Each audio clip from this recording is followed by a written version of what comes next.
ನಾನು ಕೇಳ್ತೇನೆ ರಾಜ್ಯದ ಮುಖ್ಯಮಂತ್ರಿಗಳಿಗೆ, ಯಾವುದಕ್ಕೋಸ್ಕರ ನೀವು ಸಾಧನಾ ಸಮಾವೇಶ ಮಾಡ್ತೀರಿ? ಸಾಧನಾ ಸಮಾವೇಶ ಮಾಡ್ತಕ್ಕಂಥ ಸಂದರ್ಭವೇ ಸೃಷ್ಟಿಯಾಗಿಲ್ಲ. ಏನು ಸಾಧನೆ ಮಾಡಿದ್ದೀರಿ? ಇತ್ತೀಚೆಗೆ ಚಿನ್ನಸ್ವಾಮಿ ಕ್ರೀಡಾಂಗಣದಲ್ಲಿ ಸಿದ್ದರಾಮಯ್ಯನವರು DK ಶಿವಕುಮಾರ್ ಮಧ್ಯೆ ಪೈಪೋಟಿ ಇತ್ತು. RCB ಗೆಲುವಿನಲ್ಲಿ ಪುಕ್ಕಟೆ ಪ್ರಚಾರವನ್ನು ಗಿಟ್ಟಿಸ್ಕೋಬೇಕು ಅನ್ನುವ ನಿಮ್ಮ ಪೈಪೋಟಿಯಲ್ಲಿ 11 ಜನ ಪ್ರಾಣ ಕಳೆದುಕೊಂಡ್ರು. ಮುಖ್ಯಮಂತ್ರಿಗಳು ನೇರವಾಗಿ ಹೊಣೆಯನ್ನು ಹೊರಬೇಕಾಗಿತ್ತು. DK ಶಿವಕುಮಾರ್ ಅವರು ಹೊಣೆಯನ್ನು ತೆಗೆದುಕೊಳ್ಬೇಕಾಗಿತ್ತು. ಆದರೆ ಅಮಾಯಕ ಪೊಲೀಸ್ ಅಧಿಕಾರಿಗಳನ್ನು ಬಲಿ ಕೊಟ್ಟು ಮೈಕಲ್ ಕುನ್ನಾ ವರದಿಯ ಅವರ ಮುಖೇನ ಇವತ್ತು RCBನ ಬಲಿಪಶು ಮಾಡಿ ತಾವು ನಿರಪರಾಧಿ ಅಂತೇಳಿ ಏನು ಬಿಂಬಿಸ್ಕೊಳ್ತಕ್ಕಂಥ ಕೆಲಸವನ್ನು ಮಾಡಿದ್ದೀರಿ.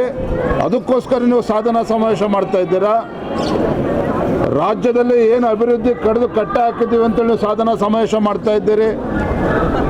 ಮೈಸೂರು ಜಿಲ್ಲೆಗೆ ಏನು ಅಭಿವೃದ್ಧಿಗೆ ಮಾಡಿದ್ದೀರಿ ಅಂತೇಳಿ ಸಾಧನಾ ಸಮಾವೇಶ ಮಾಡ್ತಾ ಇದ್ದೀರಿ.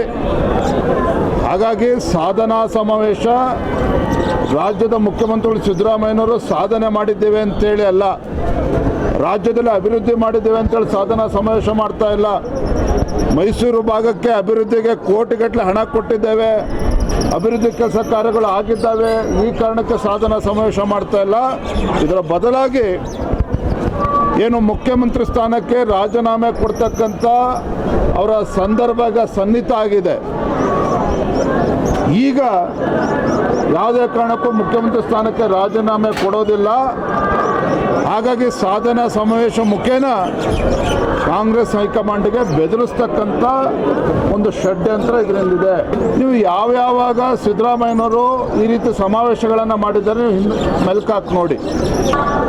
ಆತಂಕಕ್ಕೆ ಈಡೇದ ಒಳಗಾಗಿದ್ದಂಥ ಸಿದ್ದರಾಮಯ್ಯನವರು ಅವರು ಕೂಡ ಸಮಾವೇಶಗಳನ್ನು ಮಾಡ್ಕೊಂಡು ಬಂದು ಮೈಸೂರಿನಲ್ಲೂ ಸಮಾವೇಶ ಮಾಡಿದ್ರು.